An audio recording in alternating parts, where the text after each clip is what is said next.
नमस्ते मित्रों, क्या है 84 लाख योनियों का सच। हमारे हिंदू धर्म में माना जाता है कि आत्मा को 84 लाख योनियों से गुजरने के बाद मनुष्य का शरीर मिलता है। इसलिए हमें अपने मनुष्य रूपी जीवन का उपयोग अच्छे कर्म करके जीवन निर्वाह करना चाहिए।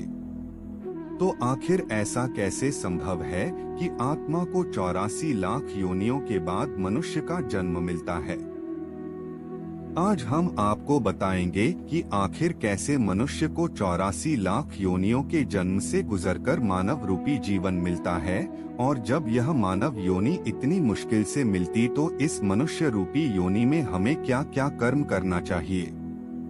वीडियो में आगे बढ़ने से पहले हमारे YouTube चैनल एटू मोटिवेशन को लाइक सब्सक्राइब करें। हमारी वीडियो को ध्यान से सुने, नम्र विनंती है आपसे। पद्म पुराण में एक श्लोक है जिसमें 84 लाख योनियों के बारे में वर्णन से बताया गया है, जिसमें से 9,84,000 जलचर योनियां अर्थात पानी में रहने वाले पशु और 7 लाख पेड़ पौधे और 11 लाख फल और 30 लाख पशु व 4 लाख मानवी नस्ल है। लिहाजा ऐसे 84 लाख योनियां है। वो पद्म पुराण ही है जो कहती है कि मनुष्य को मानव जीवन 84 लाख योनियों के बाद मिलता है। दूसरी बात जो कि हम हमारे पूर्वजों के समय से सुनते आए हैं कि मनुष्य को मानव जीवन दोबारा नहीं मिलता है। ऐसा कहीं नहीं लिखा है कि मानव को दोबारा मनुष्य का जीवन नहीं मिलता, और न ही ऐसा कहीं लिखा है कि मनुष्य को 84 लाख योनियों के बाद मानव शरीर मिलता है। सिर्फ यह बातें पद्म पुराण में वर्णित की गई है। अगर मनुष्य अच्छे कर्म करता है तो उसे स्वर्ग मोक्ष का मार्ग मिलता है। यदि मनुष्य पाप करता है तो उसे नरक लोक की सजा भोगनी पड़ती है, और मनुष्य जैसे कर्म करता है उसे वैसी है योनियों में जन्म मिलता है।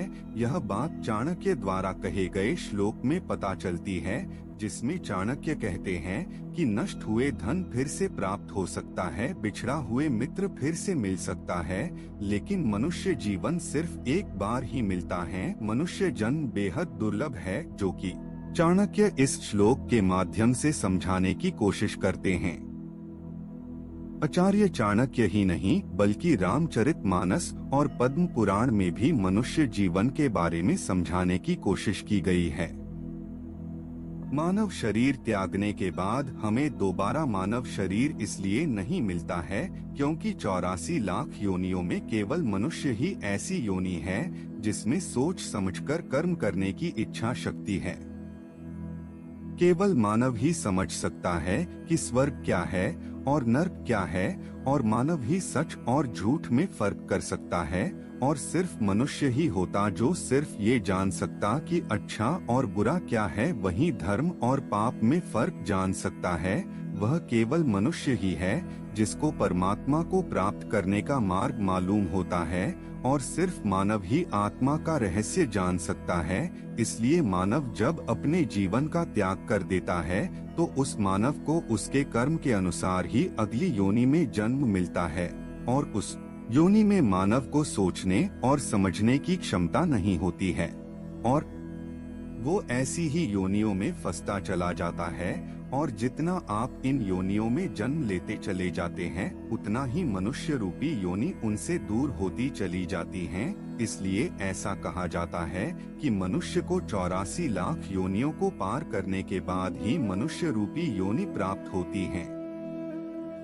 पद्म पुराण के अनुसार विश्व की मूलभूत शक्ति सृष्टि के रूप में अभिव्यक्त हुई है, और इस कर्म के पेड़ पौधे पशु पक्षी आदि इस कर्म में जुड़े हुए हैं, लेकिन उनमें उस चेतना की अभिव्यक्ति नहीं हुई जो मनुष्य में है, और वो ब्रह्मा का साक्षात्कार में सक्षम है।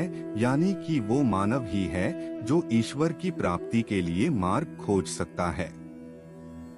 इसलिए पद्म पुराण, रामचरितमानस और चाणक्य के श्लोकों में मनुष्य जीवन के महत्व को समझाने की कोशिश की है कि मनुष्य जीवन कितना अनमोल होता है।